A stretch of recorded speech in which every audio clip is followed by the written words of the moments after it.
Hi friends, నేను మీ ఎస్వి నారాయణ. ఈరోజు APPSC పరీక్షల కోసం ఎదురు చూస్తున్నటువంటి విద్యార్థులకు ఒక పెద్ద శుభవార్తను ఇవ్వటం జరిగింది. ఏంటయ్యేదంటే మన ఏపీపీఎస్సి చైర్మన్ శ్రీ గౌతమ్ సవాంగ్ గారు రాబోయే నెల రోజుల్లో సుమారు 23 వరకు నోటిఫికేషన్లు, అంటే 23 నోటిఫికేషన్లు వివిధ పోస్టుల కొరకు ఇవ్వనున్నట్లు ఆయన పేర్కొనడం జరిగింది. ఎంతో కాలంగా ఎదురు చూస్తున్నటువంటి నిరుద్యోగులకు, అదేవిధంగా చిరుద్యోగులకు ఇది పెద్ద శుభవార్త అని చెప్పి మనం చెప్పుకోవచ్చు.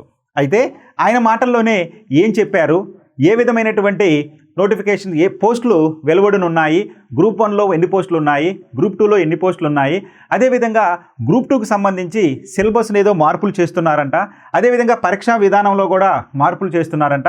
ఏ విధమైనటువంటి మార్పులు, ఈ విధమైనటువంటి సమాచారం అంతా కూడా ఇప్పుడు మనం చర్చించుకుందాం. ఓకే, ప్రభుత్వ శాఖలలోని వివిధ పోస్టుల భర్తీకి ఈ నెలలో వరుసగా 23 నోటిఫికేషన్లు జారీ చేయనున్నట్లు ఏపీపీఎస్సి చైర్మన్ శ్రీ గౌతమ్ సవాంగ్ గారు వెల్లడించడం జరిగింది. వీటిలో 900 పోస్టుల వరకు గ్రూప్ 2కి సంబంధించినవి, 100కు పైగా గ్రూప్ 1 పోస్టులు ఉన్నాయని చెప్పి ఆయన పేర్కొనడం జరిగింది. అంటే ఎక్కువ పోస్టులు ఇవే కాబట్టి వీటిని మెన్షన్ చేయడం జరిగింది. మనం తర్వాత ఒక్కొక్క డిపార్ట్మెంట్ నుంచి ఏ పోస్టులు ఉన్నాయో కూడా మనం తెలుసుకుందాం.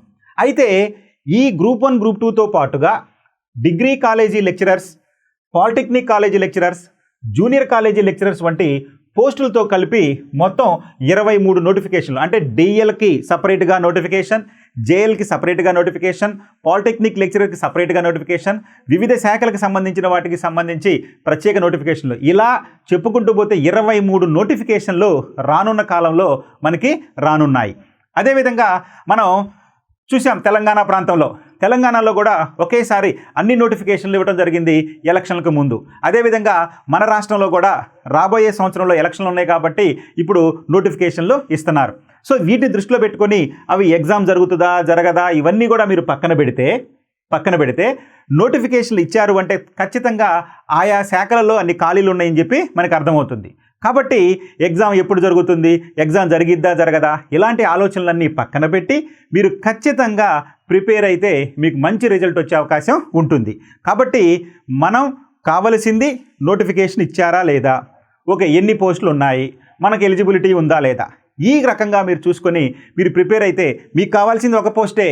కాబట్టి మీరు సంసిద్ధులై నిజంగా కసితో మీరు కనుక ప్రిపేర్ అయితే ఖచ్చితంగా మీరు అనుకున్నటువంటి విజయాన్ని సాధిస్తారు. ఈ సందర్భంలోనే ఆయన మరొక మాట కూడా చెప్పాడు. ఏంటండి, ఈ 23 నోటిఫికేషన్లు కాకుండా ఆల్రెడీ ఏపీపీఎస్సీ నుంచి కొన్ని నోటిఫికేషన్లు ఎడుబడి ఎగ్జామ్ కోసం ఎదురు చూస్తూ ఉన్నటువంటి వారు ఉన్నారు. వారిలో యూనివర్సిటీ అసిస్టెంట్ ప్రొఫెసర్ ఉద్యోగాలు, సో దానికి సంబంధించి కూడా ఆయన ఇప్పుడు పేర్కొనడం జరిగింది. ఇప్పటికే నోటిఫికేషన్ వెలువడి యూనివర్సిటీ అసిస్టెంట్ ప్రొఫెసర్ పోస్టుల భర్తీకి డిసెంబర్లో సర్వీస్ కమిషన్ ద్వారా పరీక్షలు నిర్వహించనున్నట్లు కూడా ఆయన పేర్కొనడం జరిగింది. అంటే నవంబర్లో వివిధ నోటిఫికేషన్లు వెలువడటమే కాకుండా ఆల్రెడీ వెలువడినటువంటి యూనివర్సిటీ అసిస్టెంట్ ప్రొఫెసర్ పోస్టులకు సంబంధించి మనకి ఎగ్జామ్ అనేది డిసెంబర్లో ఉండబోతుంది అని చెప్పి కూడా ఆయన పేర్కొనడం జరిగింది. గుర్తుపెట్టుకోండి. ఇక గ్రూప్ 1కి సంబంధించి, ఎందుకంటే ఎక్కువ మంది విద్యార్థులు ఒక కళ ఏంటయ్యా అంటే రాష్ట్రంలో సివిల్ సర్వీస్ అయినటువంటి, అంటే రాష్ట్ర స్థాయిలో సివిల్ సర్వీస్ అయినటువంటి గ్రూప్ 1 పోస్టులు అత్యున్నతమైనటువంటి ప్రభుత్వ అధికారులు ఈ యొక్క గ్రూప్ 1 ద్వారానే నియమించబడతారు. దేశంలో అత్యున్నతమైనటువంటి ప్రభుత్వ అధికారులు యూపీఎస్సి సివిల్ సర్వీస్ ద్వారా ఐఏఎస్ ఐపీఎస్లు నియమించబడితే, రాష్ట్రంలో అత్యున్నతమైన ప్రభుత్వ అధికారులు గ్రూప్ 1 పరీక్ష ద్వారా నియమించబడతారు. కాబట్టి ప్రతి విద్యార్థి కూడా ఈ గ్రూప్ 1 అనేది ఒక కళ. కాబట్టి దానిని నిర్వర్తించుకోవడం కోసం, దానిని సాధించడం కోసం ఈ యొక్క విద్యార్థులు అందరూ కూడా తహతహలాడుతూ ఉంటారు. ఎప్పుడు గ్రూప్ 1 వస్తుందా, ఎన్ని పోస్టులు ఉన్నాయి, అందులో ఆర్డీఓ పోస్టులు ఎన్ని ఉన్నాయి, లేదా సిటీఓ పోస్టులు ఎన్ని ఉన్నాయి, డిఎస్పీ పోస్టులు ఎన్ని ఉన్నాయి, ఇలా ఎవరికి ఇష్టమైన పోస్టులు వాళ్ళు చూసుకుంటూ ఉంటారు నోటిఫికేషన్ రాంగ్లోనే. అయితే మనకి రాబోయే గ్రూప్ 1 నోటిఫికేషన్లో ఆల్రెడీ పోస్టుల సంఖ్య 100 వరకు ఉండొచ్చు అని చెప్పి పేర్కొనటం జరిగింది. అంటే బ్యాక్లాగ్ కూడా కలుపుకుంటే 100 వరకు ఉండవచ్చు అని చెప్పి పేర్కొనటం జరిగింది. అయితే రాబోయే గ్రూప్ 1 పరీక్ష యొక్క విశిష్టత ఏంటయ్యా అంటే, ఈ పరీక్షా విధానాన్ని మారుస్తున్నామని, మెయిన్స్లో 5 పేపర్లకు బదులు 4 పేపర్లే ఉంటాయని చెప్పి, ప్రిలిమినరీకి 1 పేపర్నే ఎగ్జామ్ నిర్వహిస్తామని, ఇలా చైర్మన్ గారు వివిధ రకాలైనటువంటి అంశాలను వెలువరించడం జరిగింది. సో వీటన్నిటిని దృష్టిలో పెట్టుకుంటే మనకి ఒక ఆసక్తి అనేది రేకెత్తడం జరిగింది. సో కాబట్టి ఏంటో ఆ విషయాలు ఇప్పుడు చూద్దాం. గ్రూప్ 1 పరీక్షల నిర్వహణ, మూల్యాంకనం, సమర్థవంతంగా అభ్యర్థుల ఎంపిక, హేతుబద్ధంగా అభ్యర్థుల వాస్తవిక నైపుణ్యాలను అంచనా వేసేందుకు కొత్త విధానాన్ని రూపొందిస్తున్నట్లు ఆయన వివరించడం జరిగింది. అంటే గ్రూప్ 1కి ప్రిపేర్ అయ్యేటటువంటి విద్యార్థుల యొక్క సామర్థ్యాన్ని పూర్తి స్థాయిలో పరీక్షించడం కోసం, వాళ్ళ నైపుణ్యాన్ని పూర్తి స్థాయిలో అంచనా వేయడం కోసం అనేక రకాలైనటువంటి విధానాలను అనుసరిస్తున్నామని. చూడండి, మూల్యాంకనం దగ్గర నుంచి సమర్థవంతంగా అభ్యర్థులను, హేతుబద్ధంగా అభ్యర్థుల వాస్తవిక నైపుణ్యాలను అంచనా వేసేందుకు కొత్త విధానాన్ని రూపొందిస్తున్నట్లు ఆయన పేర్కొనడం జరిగింది. ఇవన్నీ కూడా చాలా చాలా ప్రధానమైన అంశాలు. ఇక ఇందుకోసం దేశంలోనే అత్యున్నత విద్యా సంస్థలైనటువంటి ఐఐటి, హెచ్సియులతో పాటుగా రాష్ట్రంలోని పలు యూనివర్సిటీల్లో నిపుణులతో చర్చించి సిలబస్లో సమూల మార్పులు తెస్తున్నట్లు కూడా ఆయన పేర్కొనడం జరిగింది. సో స్పష్టంగా మనకు అర్థమైంది ఏంటంటే సిలబస్లో మార్పులు ఉండబోతున్నాయి. గ్రూప్ 1లో మీరు గుర్తుపెట్టుకోండి, సిలబస్లో మార్పులు ఉండబోతున్నాయి. అంటే మేబీ యూపీఎస్సీ సివిల్ సర్వీస్ని ఫాలో అవుతారా, లేదు మన రాష్ట్రానికి సంబంధించి కొత్త సిలబస్ని ఏమన్నా రూపొందిస్తారా, ఇవన్నీ కూడా మన నోటిఫికేషన్ వచ్చేంత వరకు వేచి చూడవలసిన అవసరం ఉంది. ఇక గ్రూప్ 1 ప్రక్రియను 9 నెలల్లోనే పూర్తి చేస్తామని ఆయన పేర్కొనడం జరిగింది ఈ సందర్భంగా. అయితే ప్రిలిమినరీ పరీక్షను ఒక పేపర్తోనే నిర్వహిస్తామని, మెయిన్స్ ఎగ్జామ్లో 5 పేపర్లకు బదులు 4 పేపర్లు ఉంటాయని కూడా ఆయన పేర్కొనడం జరిగింది. సో సిలబస్లోనే మార్పులు కాదు, పరీక్ష విధానంలో కూడా మార్పులు ఉంటున్నాయి. ప్రిలిమినరీలో ఒక పేపర్ నిర్వహించడం, ఒక పేపర్ ద్వారా నిర్వహించడం, మెయిన్స్లో 5 పేపర్లకు బదులు 4 పేపర్లు ఉంచడం, ఇవన్నీ కూడా గ్రూప్ 1 పేపర్లో, అంటే గ్రూప్ 1 పరీక్షకి సంబంధించి మనకి రాబోతున్నటువంటి మార్పులుగా మనం గుర్తించాలి. ఇవన్నీ కూడా గ్రూప్ 1కి సంబంధించినటువంటి వివరాలు. ఇక గ్రూప్ 2కి సంబంధించి ఆల్రెడీ మనం చెప్పుకున్నాం, గ్రూప్ 2లో మనకి 900 పోస్టులు ఖాళీలు ఉన్నాయని. ఈ 900 పోస్టుల్లో నోటిఫికేషన్ వచ్చినప్పుడు ఇక మనకి డిప్యూటీ తహసీల్దార్లు ఎన్ని ఉన్నాయి, ఏసీటీఓలు ఎన్ని ఉన్నాయి, ఎక్సైజ్ ఎస్ఐలు ఎన్ని ఉన్నాయి, ఇలాంటివన్నీ కూడా మనకి అప్పుడు తెలుస్తాయి. ప్రస్తుతానికి టోటల్గా నెంబర్ తెలిసింది, అంటే సుమారు 900 వరకు పోస్టులు ఉంటాయి, ఖాళీలు ఉంటాయని చెప్పి గ్రూప్ 2లో మనకి ఈ సమాచారం అనేది అందటం జరిగింది. ఈ 900 పోస్టుల భర్తీకి సంబంధించి ఆర్థిక శాఖ నుంచి అనుమతులు లభించాయని, ప్రభుత్వంలోని 54 శాఖల నుంచి జోన్ల వారీగా జీవో నెంబర్ 77కు అనుగుణంగా సమాచారం రావటం ఆలస్యమైందని పేర్కొనడం జరిగింది. అంటే ఎప్పుడో ఒక 4-5 నెలల నాడే మనకి ఈ సమాచారం వచ్చింది. గ్రూప్ 2లో 900 పోస్టులు ఉండబోతున్నాయంట, రేపో మాపో నోటిఫికేషన్ వస్తుందంట, ఇలాంటి సమాచారం మనం వింటూ ఉన్నాం. అయితే మరి ఈ 4-5 నెలల నుంచి ఎందుకు రాలేదయ్యా అంటే ఇక్కడ చెప్తున్నాడు, ఈ జీవో నెంబర్ 77కు అనుగుణంగా సమాచారం రావటం అనేది ఆలస్యమైంది. అంటే వివిధ శాఖల నుంచి ఎన్ని ఖాళీలు ఉన్నాయి, ఆ తర్వాత ఈ కేసులు ఏమీ రాకుండా నోటిఫికేషన్ పడిన సందర్భంలో ఉండటం కోసం ఈ జీవో నెంబర్ 77ను కూడా తీసుకురావడం జరిగింది. ఈ జీవో నెంబర్ 77కు అనుగుణంగానే సమాచారం రావటం ఆలస్యం అవటం వల్ల ఇప్పటి వరకు గ్రూప్ 2 నోటిఫికేషన్ వేయలేదని చెప్పి ఆయన పేర్కొనడం జరిగింది. సో ఇప్పుడు సమాచారం వచ్చింది కాబట్టి ఏ క్షణంలోనైనా ఈ నెలలో మనకి గ్రూప్ 2 నోటిఫికేషన్ వచ్చే అవకాశం ఉంది అని చెప్పి ఆయన పేర్కొనడం జరిగింది. ఈ అంశంపై కసరత్తు దాదాపు పూర్తయిందని, ఈ నెలలోనే నోటిఫికేషన్ ఇవ్వనున్నట్లు ఏపీపీఎస్సీ వర్గాలు పేర్కొన్నాయని చెప్పి పేర్కొనడం జరిగింది. సో ఈ విధంగా గ్రూప్ 2కు ఉన్నటువంటి సమస్యలు కూడా తీరిపోయాయని, ఏ క్షణమైనా ఈ నెలలో గ్రూప్ 2 నోటిఫికేషన్ 900 పోస్టులతో రానుందని చెప్పి మనకి పేర్కొనడం జరిగింది. అయితే గ్రూప్ 2కి సంబంధించి ఇటీవల కాలంలోనే మనకి సిలబస్లో కొన్ని మార్పులు తీసుకురావడం జరిగింది. మనకి సోషల్ ఇష్యూస్కి సంబంధించి ఈ యొక్క కొన్ని సబ్జెక్టులు యాడ్ చేయడం కూడా జరిగింది.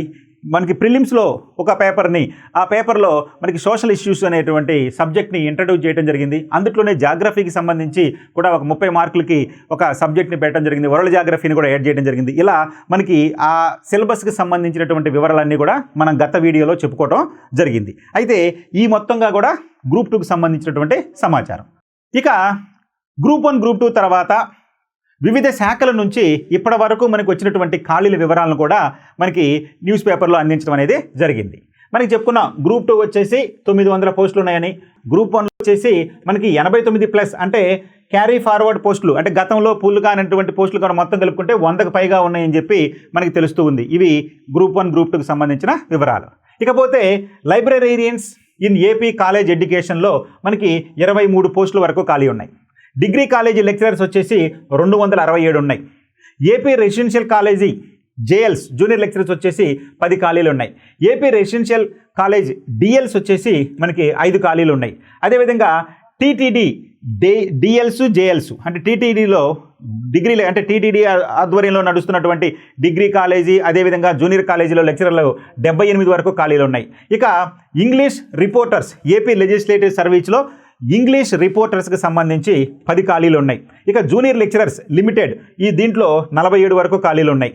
Assistant chemistry in ground water services విభాగంలో ఒక పోస్టు ఖాళీగా ఉంది. ఇక జిల్లా సైనిక్ వెల్ఫేర్ ఆఫీసర్స్లో 6 పోస్టులు ఖాళీగా ఉన్నాయని చెప్పి మనకి వెలువరించడం అనేది జరిగింది.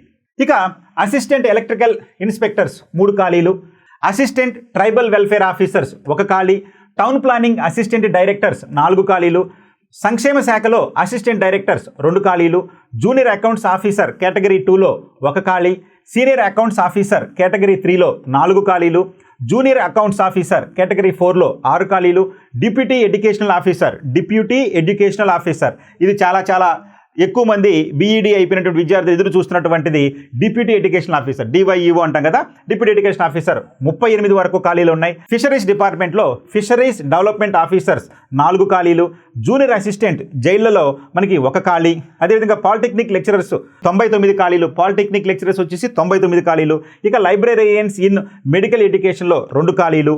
వీటితో పాటుగా మనకి పురపాలక శాఖలో పురపాలక శాఖలోని అకౌంట్స్ విభాగంలో కూడా పోస్టులు ఖాళీ ఉన్నట్టు తెలుస్తుంది, కానీ ఎన్ని పోస్టులు అనేది సమాచారం అందలేదు. సో ఇవన్నీ కూడా మనకి క్లియర్ అయినటువంటి పోస్టులు. ఈ డిపార్ట్మెంట్ల నుంచి ఇన్ని ఖాళీలు ఉన్నాయని చెప్పి ఏపీపీఎస్సీకి అందినటువంటి సమాచారం. సో వీటన్నిటితోటి మనకి అర్థమవుతున్న విషయం ఏంటయ్యా అంటే ఏ క్షణమైనా నోటిఫికేషన్ రావచ్చు. ప్రభుత్వం నోటిఫికేషన్ లేదా ఏపీపీఎస్సీ నోటిఫికేషన్ ఎందుకు ఇస్తుందా ఏంటి అని ఆలోచించి పక్కన పెడితే నోటిఫికేషన్ అయితే వస్తుంది, క్లియరెన్స్ వచ్చింది, నోటిఫికేషన్ వచ్చింది. అయితే మరి నీకు ఉద్యోగం వచ్చిద్దా రాదా ఇది జాగ్రత్తగా నువ్వు గమనించాలి. ఎందుకంటే ప్రభుత్వం అనేవాళ్ళు గవర్నమెంట్ ఉద్యోగస్తులకు సంబంధించి రిక్రూట్మెంట్ జరిగే ప్రక్రియ నిరంతరంగా జరుగుతుంది. అది నిరంతరంగా జరిగే ప్రక్రియ, కానీ మరి ఆ ప్రక్రియలో భాగమైనటువంటి నువ్వు మరి నోటిఫికేషన్ వస్తే ఉద్యోగం సాధిస్తావా? ఇది చాలా ముఖ్యం. ఎందుకంటే నీకు కావాల్సింది ఒక పోస్టు, నోటిఫికేషన్ రావడం అనేది ఖచ్చితం. వచ్చిన నోటిఫికేషన్లో నువ్వు విజయం సాధిస్తావు అనేది ముఖ్యం. కాబట్టి ఎప్పటి నుండే జాగ్రత్తగా మీరు ఒక ప్రణాళికాబద్ధంగా గనక ప్రిపేర్ అయితే మీకు ఖచ్చితంగా ఉద్యోగం అనేది వస్తుంది. సో అందుట్లో ఏ రకమైనటువంటి సందేహం లేదు. మీరు అనేక మాటలు వస్తూ ఉంటాయి, ఇది జరిగిందంట, అట్లా అంట ఇట్లా అంట అని అవేమీ పట్టించుకోవద్దు. మీ దృష్టి అంతా మీరు సాధించబోయే ఉద్యోగం మీదే ఉండాలి. అలా మీరు ప్రిపేర్ అయిన నాడు మీకు ఖచ్చితంగా మీరు అనుకున్న ఉద్యోగం మీరు సాధిస్తారు. మీ ఉద్యోగం సాధించటంలో ఉడతా భక్తిగా మా సహకారం మేము అందిస్తామని మా అప్టేక్ జాబ్స్ తరపున నేను మీకు ఒక వాగ్దానం చేయడం జరుగుతుంది. మన అప్టేక్ జాబ్స్లో ఈ సిలబస్కి సంబంధించినటువంటి పూర్తి సమాచారాన్ని అత్యంత అద్భుతమైనటువంటి లెక్చరర్స్ తోటి వీడియోస్ రూపంలో మీకు అందించడమే కాకుండా ప్రతి టాపిక్కు సంబంధించి టెస్టులు నిర్వహిస్తూ ప్రతి టాపిక్కి సంబంధించి ఆ టెస్టులను ఎక్స్ప్లెయిన్ చేస్తూ మీకు డీటెయిల్డ్గా దాదాపు 1000 సంఖ్యలో మీకు ప్రశ్నలను 100 సంఖ్యలో వీడియోలను మీకు అందించడం జరుగుతుంది మన అప్టేక్ జాబ్స్ని మీరు సబ్స్క్రైబ్ చేసుకోండి. ఆ సబ్స్క్రైబ్ చేసుకున్న తర్వాత మీకు దాదాపు 30 గంటల నిడివిగల వీడియోస్ మీకు ఫ్రీగా ఉంటాయి. ఆ 30 గంటల వీడియోస్ని చూడండి. మీకు నచ్చితే అప్పుడు అప్టేక్ జాబ్స్ మీరు పర్చేజ్ చేయండి. మీ విజయంలో మాకు కూడా ఒక చిన్న అవకాశం ఇస్తారని ఆశిస్తూ మీ ఎస్వి నారాయణ. Thank you.